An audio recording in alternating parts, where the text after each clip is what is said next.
सत्यनारायण की व्रत कथा प्रथम अध्याय। श्वेता द्वारा लिखित।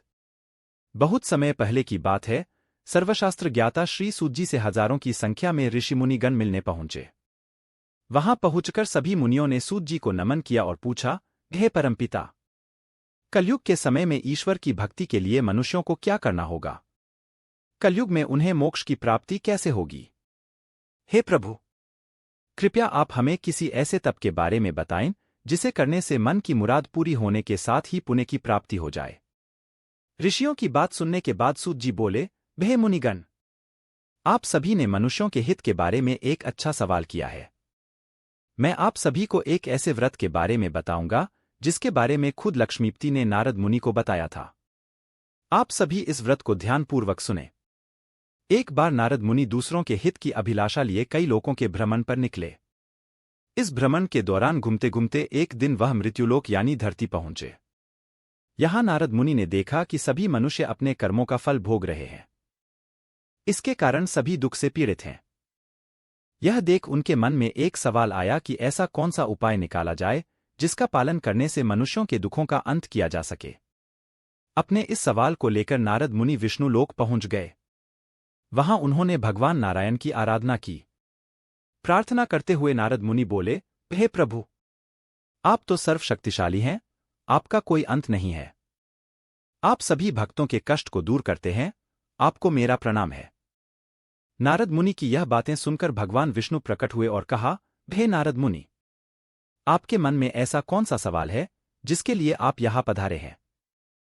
परमपिता विष्णु की बात सुनकर नारद मुनि बोले, प्रभु, मृत्युलोक में मनुष्य अपने कर्मों के दुख झेल रहे हैं।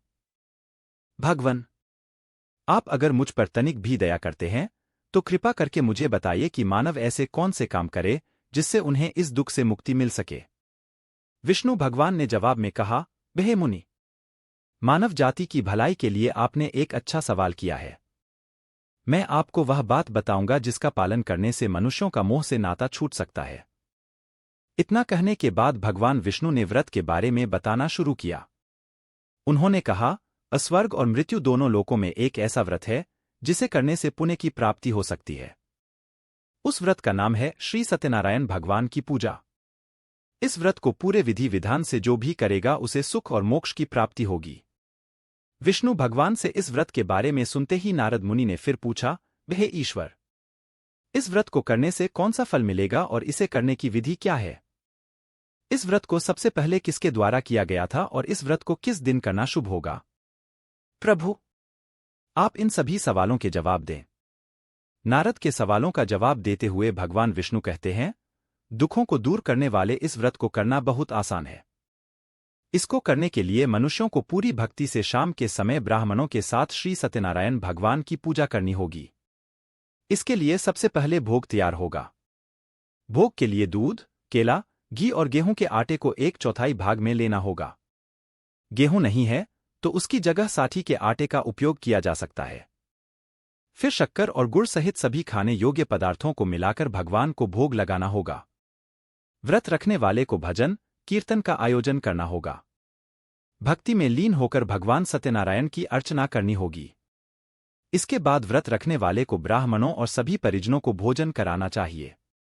इसके बाद व्रत रखने वाला खुद भोजन करेगा। इस तरह पूरी विधि के साथ सत्यनारायण भगवान की पूजा करने से मनुष्यों की हर इच्छा पूरी हो सकती है।